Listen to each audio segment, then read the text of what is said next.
Good afternoon, everyone. This is Rust on the Radio, the John Rush Show, broadcasting on Freedom 95.9 FM, and 950 AM on your radio dial, broadcasting all across the beautiful fruited plain of Indiana. So, folks, today we have a very special show.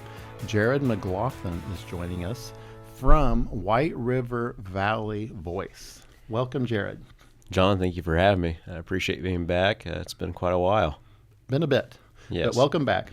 And also we have Justin Whitmer Mikesell, the Redneck Republican. Welcome, Justin. Thank you, John. Always happy to come on.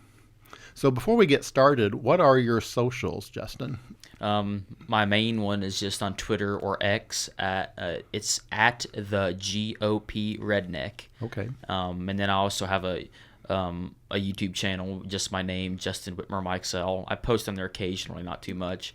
And then I also have a Facebook, the Redneck Republican, and then it's the space and then Redneck Republican, all one word. Okay, very good.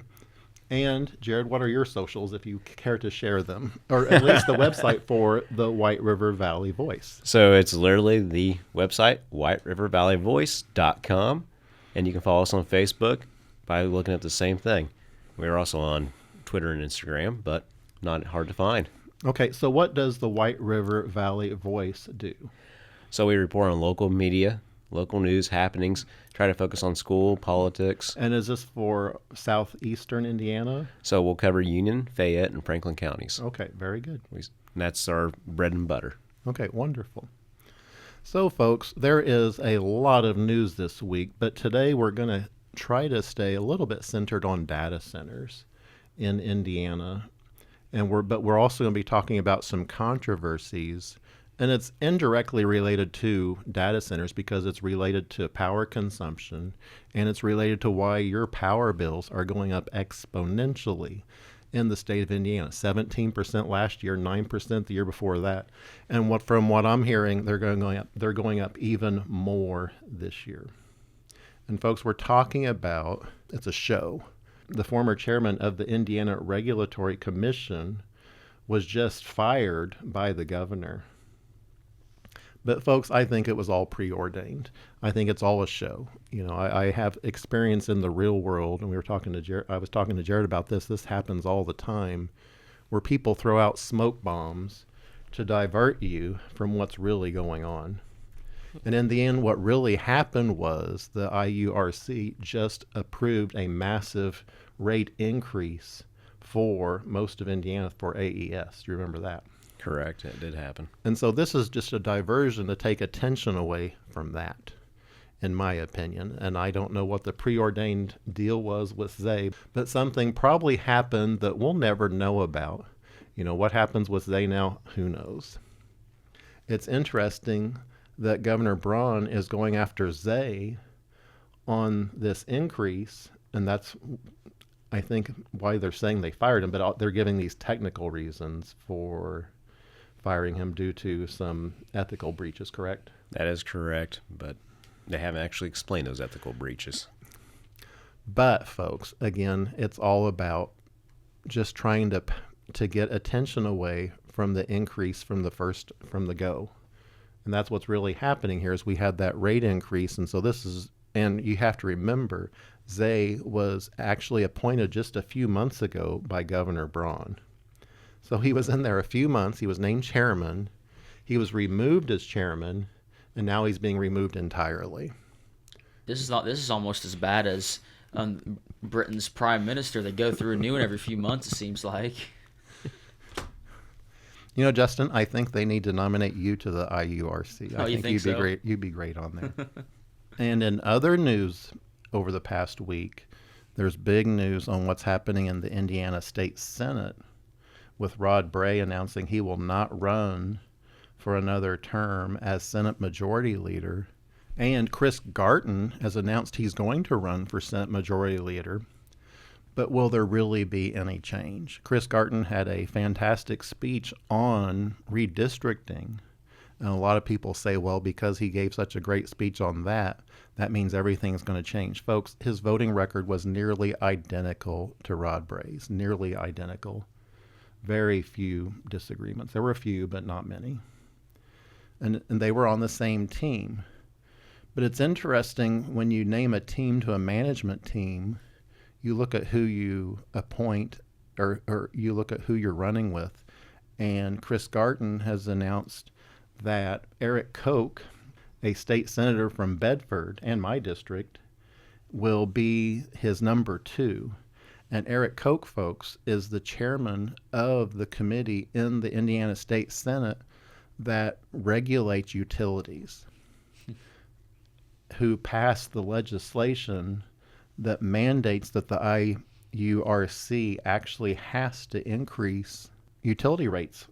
The IURC cannot just say no. They're giving parameters by the Indiana General Assembly that they have to follow on rate increases. They can't just say no. So basically, what I'm hearing is that even if Garton and Koch do get in, it's just going to be more of the same that we've had. It's more of the same, and we're just having more window dressing changes. And what concerns me on this is everyone's going to be like, oh, it's going to be a new day. Everything's going to be different, Well, let's see. Chris Garton, you have a chance here. Let's do away with tolls entirely. Take away the authorization for any future governor to toll every square mile of Indiana interstate. Let's pass that and get Braun to sign it. Mm-hmm. Let's do meaningful property tax reform. Indiana is swimming in tax revenue right now. Mm-hmm. We are projected to have at least a $2 billion, with a B, billion-dollar budget surplus this year.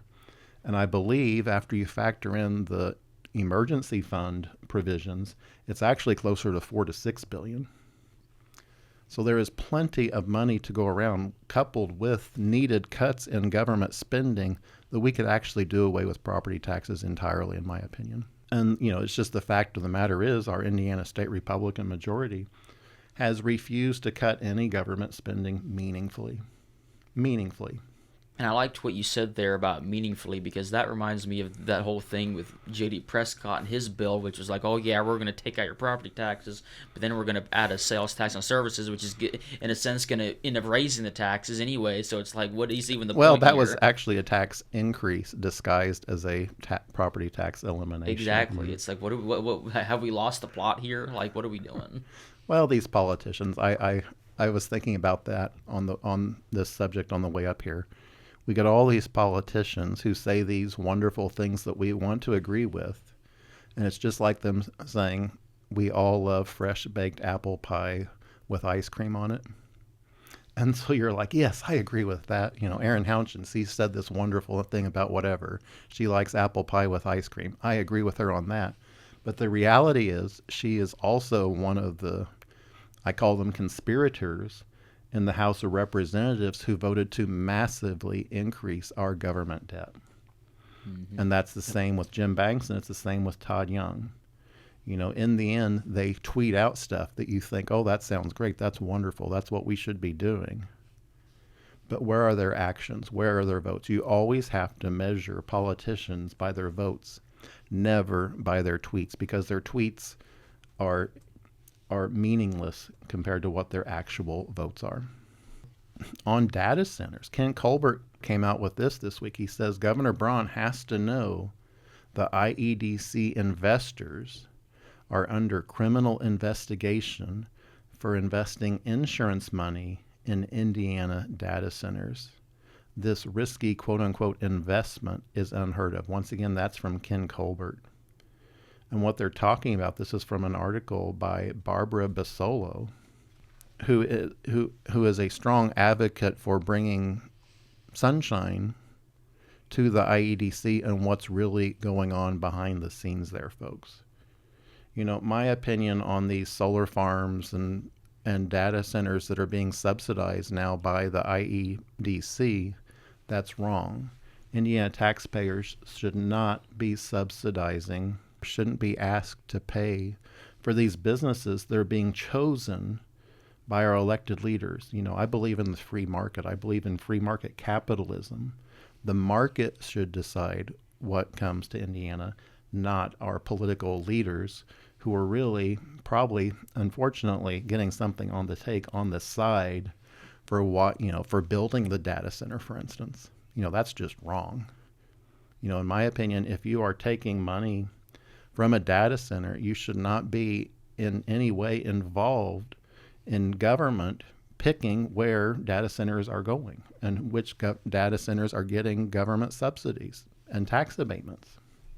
And so, folks, Jim Banks came out with this just this past week. He says Senator Jim Banks is leading the conversation on how to embrace AI.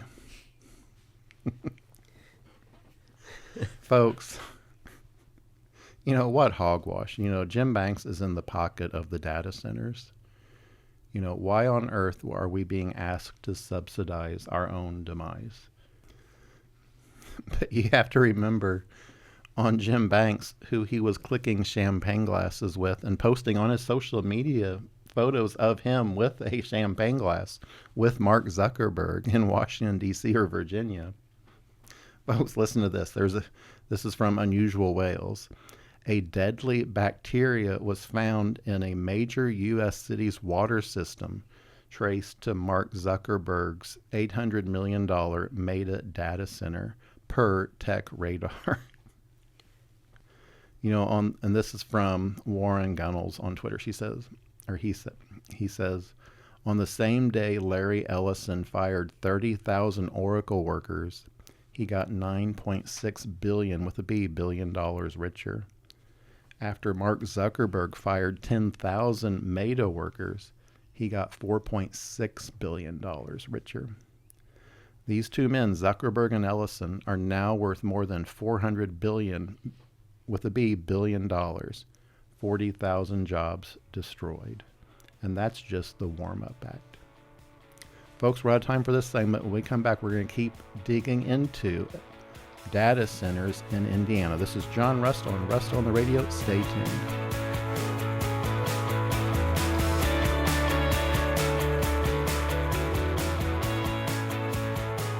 Welcome back, folks. This is John Rust on Rust on the Radio on Freedom 95, 950 AM, 95.9 FM on your radio dial. Broadcasting all across the beautiful fruited plain of Indiana. God bless Rush Limbaugh. So, folks, we're talking about data centers and the job losses that are coming as a result of AI. They're started now, unfortunately. So listen to this. This is from Tucker Carlson. He says, really, the only thing we know about AI is it's going to eliminate half of all the productive work in the United States. That hasn't happened yet. It's beginning to happen. But all forecasts from the people who are developing it, who have every incentive to downplay the negative effects of the technology they're creating, all the forecasts suggest that in the next 2 to 3 years, we are going to see economic disruption on a scale we have never conceived of. And folks, right now what's happening is, and this is from MH Truth Ultra on Twitter, she says the entire U.S. economy right now is 7 companies sending $1 trillion fake dollars back and forth to each other. And what she's talking about there is OpenAI, AMD, Intel, Oracle, xAI, Microsoft. All these companies are shoving money around to each other in a continuous circle, and it's just to keep a shell game going on where the money is. Someday, when the shells get pulled up and we see, where's the money, they're going to discover there is no money there. And we're going to have a severe recession in the tech sector. That's just a given. But we have to get back to, the immediate cost of these data centers is our massive increase in the cost of electricity. Mark Zuckerberg built a massive data center in Georgia, just hundreds of yards from people's homes. This is from Matrix Mysteries on Twitter. Water pressure collapsed. Sinks didn't run. Toilets won't refill. Homes shake nonstop. Power outages are common. A billionaire gets his servers. Working families get steamrolled. That's what's happening here in Indiana right now, folks. It's not just Georgia. Jarrod and I were having this discussion before Why does Indiana have to take all these data centers? Why does Georgia have to take all these data centers? Why don't they go to California? Why don't they go to New York? Why is Indiana being used by these, I call them leeches. Remember, folks, a data center, it's really like a cancer. It's something that's introduced that is eating all of our energy and taking all of our groundwater, and they keep growing. It's not a positive economic benefit to the state. There's very little in tax revenue coming in because it's all been abated for up to 50 years in most cases. So what is the financial contribution? Well, the financial contribution is what you're paying through higher property taxes, through these tolls now being proposed, through state income taxes, through local income taxes, through wheel taxes, to build, to help subsidize the infrastructure for these very data centers that companies like Gaylord Electric are building. And then you look, well, who's the CEO of Gaylord Electric? Well, it turns out he's the Secretary of Commerce for the state of Indiana. Folks. I mean, talk about a conflict of interest. Mm-hmm. I mean, what are we doing here? Well, that's why we're getting steamrolled on these data centers, because our political leaders are getting literally paid, in the case of Gaylord, to actually build data centers. There's an incentive for them to keep pushing for it and push it down our throats a little bit, to be honest with you. Well, and this is from Hannah Adamson TV on Twitter. It says, breaking. Governor Braun has announced that Indiana AI, a new partnership designed to grow jobs and wages through AI integration. Our goal is clear. Grow wages, create more high-quality jobs, and position Indiana for long-term economic growth by making it the most AI-ready state in the nation. Folks, this is about you, the taxpayer, subsidizing the demise of your own job. That's exactly what AI is doing. You're right, John. And Goldman Sachs even put out a report that 16,000 jobs, that's mainly affecting Gen Z, is being eliminated per month with AI. Per month. That's just per month. And this is starting to steamroll now, folks, as the AI gets smarter and more trustworthy, because the big part right now is, I think Ford announced they were actually going to start hiring humans again because they were trusting AI to design stuff, and then they discovered AI was pretty stupid.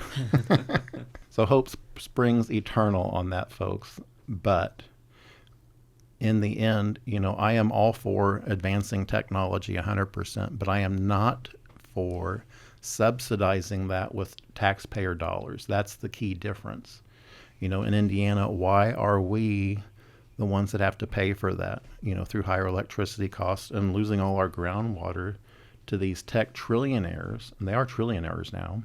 I think there's a fine line that you've got to walk, because I do get the people who say that we're in an AI race, like a space race 2.0 with China. I get that. They have a point, but then, I mean, John's right. The taxpayers shouldn't be subsidizing their own demise. So I think somewhere there's a fine line you can cross, and I think it's possible. We just have to try to focus more on it. Well, and Justin brought out a key point. All the politicians are talking about China taking over AI, and we don't want that, of course not. But the free market has to decide that. What's happening in China, folks, though, is they are not tying their hands behind their back like we are in the United States through energy policy. In China today, China is building and starting up 2 new coal-powered power plants every single week.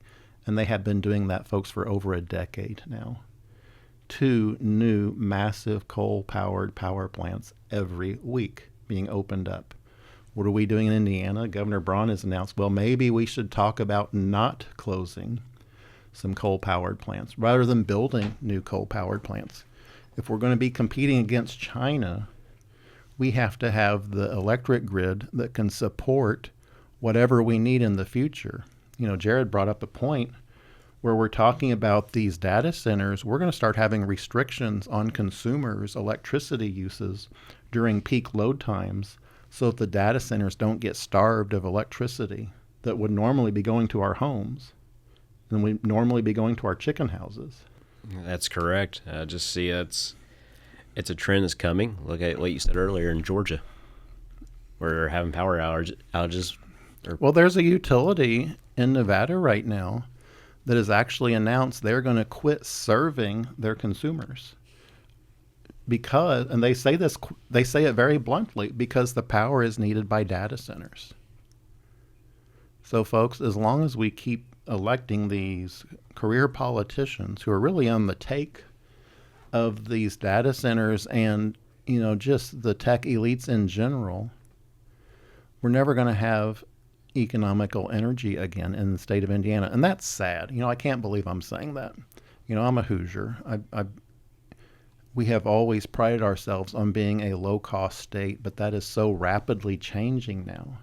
In Indiana, the electric rate now is 17.8 cents per kilowatt. Statewide, 17.8 cents per kilowatt.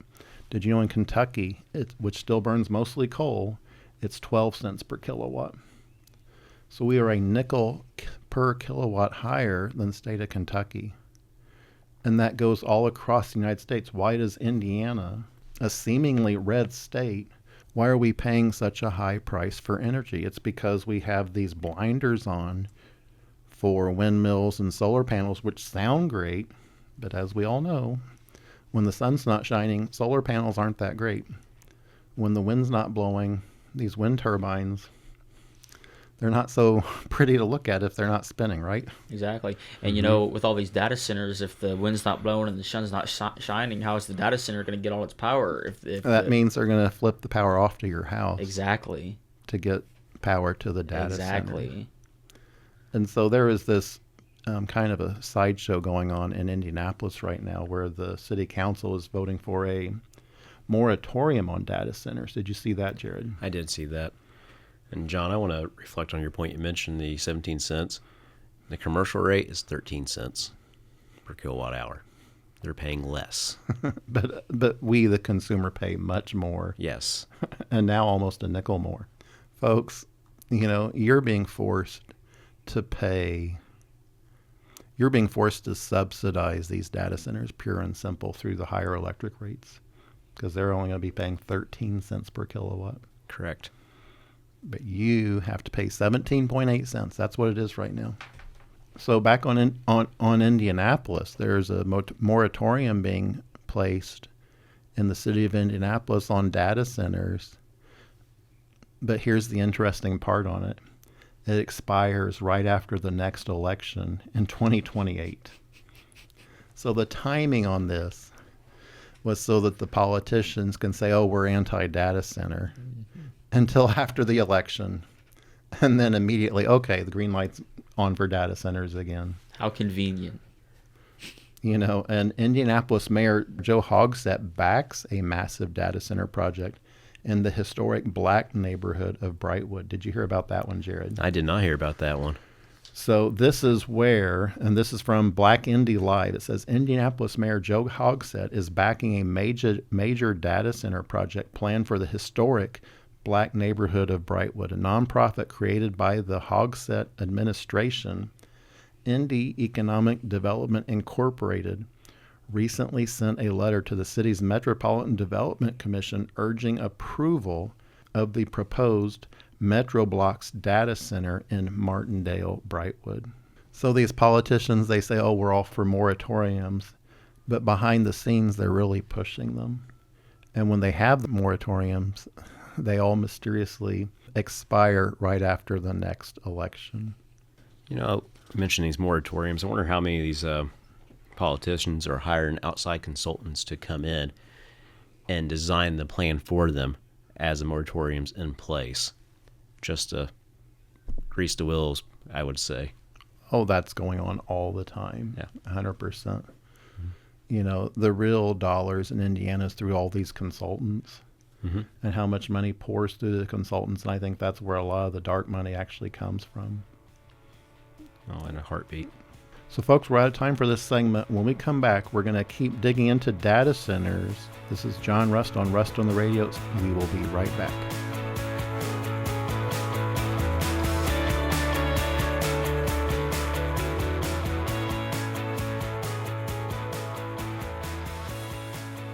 Welcome back, folks. This is John Rust on the Radio on Freedom 95, broadcasting at 95.9 FM and 950 AM on your radio dial, broadcasting all across the beautiful fruited plain of Indiana. God bless Rush Limbaugh. So, folks, we're talking about data centers and potential health impacts they're having on people living nearby. This is from NBC4 Columbus. Again, NBC4, a Columbus, Ohio news station. According to a new report, data center emissions could cause breathing issues and premature deaths for those living nearby. Dateline Columbus. A report from Community and Environmental Defense Services suggests states require data centers to provide health impact assessments before they are built to prevent negative effects on nearby residents' health. Ohio does not require health impact reports for data centers, but Central Ohioans are becoming very wary of data center pollutants and health risks. This report was compiled by CEDS founder and president Richard Klein, who has been working in development-related concerns for 40 years. Klein found a single data center could pose negative health risks for people living at least 0.6 miles away, sometimes further. Klein said the risks increase when a home is near multiple data centers. Klein said the air pollutant risks come from data centers emitting tiny nitrogen dioxide and tiny inhalable particles that can harm people's lungs. According to the National Institute of Health, the tiny inhalable particles cause between 100,000 and 200,000 premature deaths each year. And in related concern in Ohio, Daniel Horowitz brought this out again. This is from NBC4 Columbus. The Ohio EPA could allow data centers to release wastewater into rivers. And it says the first page of the permit reads, "It has been determined that a lowering of water quality of various state waterways is necessary to accommodate important social and economic development in the state of Ohio." Folks, what on earth is the government saying that it's necessary to have polluted water to accommodate, these data centers? And folks, what I'm talking about on the pollution here, it's based on nitrogen. What happens is data centers use lots of water to cool the data centers, but most of the water gets evaporated, but the nitrogen stays. And so then the nitrogen gets pumped back into the groundwater, and that's the pollution that they're talking about. Just in general, this is the wrong issue for the Republican Party to be behind, in my opinion. I think we have to step back and say, hey, wait a second. We have to be a party of people, not data centers. Exactly. We have to be the party of individual liberty to not, be forced to have to drink polluted water from data centers. Not be forced to have to pay. Well, and this nitrogen thing is huge. It's a massive deal. Oh, absolutely. And this is not from now. It's dating back decades from the glycol where the corrosion inhibitors were used in factories. Now data centers, 300,000 gallons a day of water. Imagine how much corrosion inhibitor they're using on a daily basis. And it's because these chemicals, folks, are being concentrated because the water is being evaporated. And so what's getting put back in are these pollutants. They always say the solution to pollution is dilution. The problem, folks, is on these data centers, it's the reverse. They are concentrating rather than diluting the pollutants and pumping those concentrated pollutants back into our groundwater. That is the key. And that's, I think, what people don't grasp on why this pollution is such a big and growing scandal in Ohio. And I think, unfortunately, it will be in Indiana. And folks, again, this is from NBC4 by an article by Brett Mills. Columbus, Ohio is the dateline. The Ohio Environmental Protection Agency released a draft new permit that will allow data centers across the state to release untreated wastewater and stormwater directly into rivers. The new permit would apply to water that circulates through all current or future data centers, regardless of location. The EPA is supposed to be protecting the environment. It's in the title, Schultz said. And this draft essentially just makes it clear that they understand that the data centers themselves are going to be releasing pollutants. The first page of the draft reads, "It has been determined that a lowering of water quality of various waters of the state associated with granting coverage under this permit is necessary to accommodate important social and economic development in the state of Indiana." And this is from the article. It says, even for the jobs they create, they're mainly short term. When you're building it, it creates about 1,700 jobs. That's mainly construction workers. That's mainly people and contractors to build these centers. But after that, it only creates a few permanent jobs. And folks, what's happened, unfortunately, in a lot of cases, you think, well, that's going to be great for Hoosier jobs. Other than Gaylord Electric, who is going to be getting these jobs here in Indiana? You know, back on this article, it says, I think the real question about what is in the water that comes out of the data centers, you know, when that water leaves, what further chemicals does it contain? What microplastics does it contain? Are our wastewater treatment plants able to address those? That's the real concern. But again, folks, I will highlight that it's because of the evaporation process where all these chemicals, where all these pollutants are already in the groundwater, but they are being super concentrated back into the wastewater being dumped back in. That's the issue.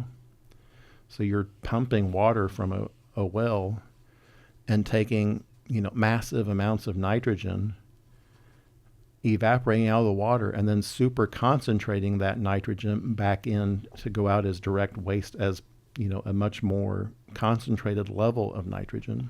That's the problem.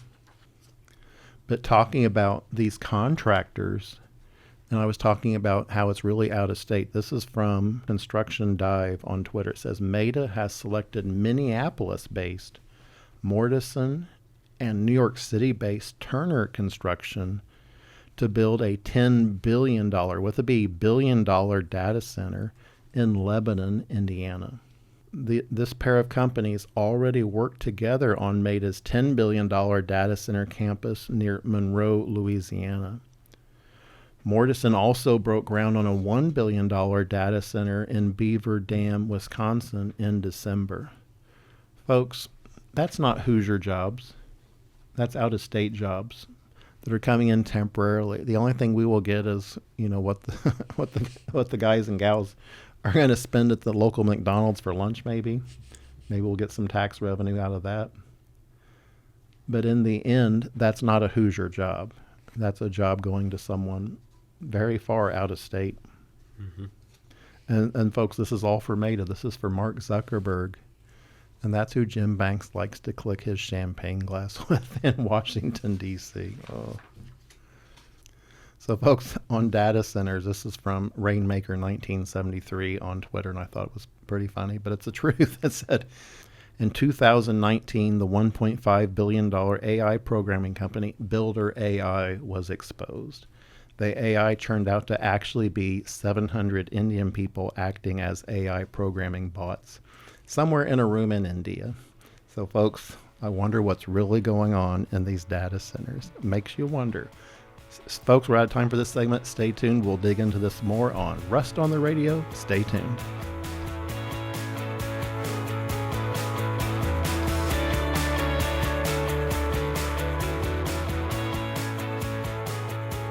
Welcome back, folks. This is John Rust on Rust on the Radio on Freedom 95, broadcasting at 9:50 a.m. and 95.9 FM on your radio dial, broadcasting all across the beautiful fruited plain of Indiana. So, folks, we're talking about data centers, but they're tied to these flock cameras big time. And Drew Weingarten posted this on Twitter, and I thought it was pretty interesting. And there was a protest where Indiana folks were blocking a flock surveillance camera for several hours. They were holding up signs in front of the flock cameras to stop them from recording your passing movements as you drove by. And so locals were showing up giving these protesters bottled water and snacks and say, hey, keep going. We appreciate what you're doing. Patriots. That's all I've got to say is patriots. Well, it's the surveillance state. And so, folks, the main dangers of flock safety automated license plate readers, which is what they're technically called, the main thing is, folks, it's about mass privacy tracking. It's about warrantless data sharing with federal and state agencies for what your travel is. Mm-hmm. It's never been about, just catching you speeding going through a construction zone or something like that. It is to track your movements. And you're seeing this all the time on Twitter now, where people are being reported who work for law enforcement, where they're tracking their ex-girlfriends, for instance. My gosh. Yeah. And saying, oh, I know where you're at or whatever. And they're getting in trouble for using that data, for personal use. For eavesdropping on people. And this is happening more and more. And folks, the issue is on these flock cameras, it's about constant tracking. Did you know that there are 200 flock cameras going in the United States every day? 200 up every day. We do not have privacy today, folks. It is constant tracking. The cameras record every passing vehicle, logging every license plate, the vehicle make, the model, the colors, and the unique features like bumper stickers or even scratches. So somewhere in the government, someone's noticing as you drive by, well, oh, he has a scratch on his rear quarter panel. When's he going to get that fixed? But folks, it's all for a national database. Data from local communities feeds into a massive network of law enforcement agencies that can search, effectively mapping the travel patterns of everyday law-abiding citizens without a warrant. That's the key part, without a warrant. And this data retention, footage and vehicle location logs are typically stored for 30 days, but folks, we know that's probably much, much, much longer. I would say it's probably infinite. Mm-hmm. And there have been so many abuses on this. This is from reports that I've researched. It says officer misconduct. Numerous law enforcement officers nationwide have been arrested, fired, or forced to resign after misusing the system to stalk romantic partners or to track individuals without authorization. But folks, again, this is from Ken Colbert. If you thought data centers, such as the Lebanon Data Center, were getting a good deal from sales tax exemptions and property tax abatements, it's even worse than you thought. According to Michael Hicks, C1, the law that enacted all these tax abatements for data centers, marked a 100% elimination of business personal property taxes. For the remaining 15%, large capital-intensive industries, opening shop in Indiana is a windfall with a full 100% tax abatement, meaning most will never be taxed on their capital investment. So again, this is from Ken Colbert. He says, just to make this case plainly, if you're a family that moves to Indiana and buys a home for $225,000, you'll pay taxes on that investment until you die, starting year one. You will not get an abatement. Mark Zuckerberg, the trillionaire, will get abatements. But a Hoosier, if you're moving from Muncie to Terre Haute and you buy a new home, you're going to be paying taxes day one, unless you're connected to Mark Zuckerberg and building a data center. Sounds like I need to go grab some champagne. And drink your sorrows away. Yeah. So, folks, in other news, over the last week, Save Heritage Indiana hosted an event. There was a lot of talk about this group being a fringe group, but they're not. They're concerned about Indiana being taken over by these illegal immigrants and not assimilating here. I think that's the big question. Exactly. That's not an extremist viewpoint. I think they try to say that Save Heritage Indiana is some extremist group, but they're not. They just people. There's nothing extreme about wanting to make sure that the people inside your state are here legally and that they're going to follow the law. Well, when they're in and the a state. broader context is assimilation. Exactly. And I want to talk about that a little bit, folks. There's a organized protest on Indiana interstates by the Indian Sikhs talking about a new state being proposed in India called Khalistan. And so what's happening is there was a motorcade, and believe it or not, it was 5 miles long, going down Indiana 65, and they were only going 15 miles an hour, blocking traffic, talking about this referendum in the country of India. You know, folks, that's not assimilation. You know, if you want to work for, freedom for your own country in India, do it in India. Do it in India, not Indiana. Right. I get they sound similar, but there is a difference. Well, and there was some controversy on the Save Heritage function where they were asking Governor Braun and Senator Jim Banks to give pre-recorded speeches for that, and they both refused. Because I guess they didn't like the political ramifications of speaking to an anti-illegal immigration group. Exactly. But it just cracks me up because they try to portray themselves as these big conservative warriors and stuff, and that's a pretty common conservative position, being anti-illegal immigration.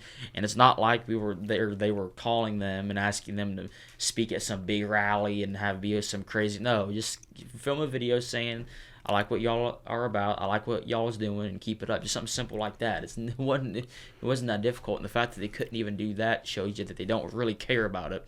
They care about it when it can help them politically, but they don't care about it to actually solve the issue. Well, and it's, folks, again, it's always where these career politicians like Banks and Young and Hounchin and Braun, all of them talk about the warm apple pie and ice cream, which we all love. But when it comes to voting, when it comes to actually participating, they're nowhere to be found. They disappear. They'll go to the Lincoln Day dinners and talk to the party bigwigs. But if you're there just as a guest, and I've been a guest at many of these Lincoln Day dinners all across the state of Indiana, and I've seen these quote-unquote big-time politicians come in, they don't talk to you. They only go to the head table and talk to the county chairs, say their piece, and then they run out the door. If you're there as a regular conservative like me or like Justin, and you're there just in attendance, you might get your hand shaken, maybe, if you go work for it, but they're not going to come to your table. Exactly. So Jarrod, right now, data centers, there's a moratorium on data centers in Connorsville, correct? That is correct. When did that start? That took place in the June. Okay.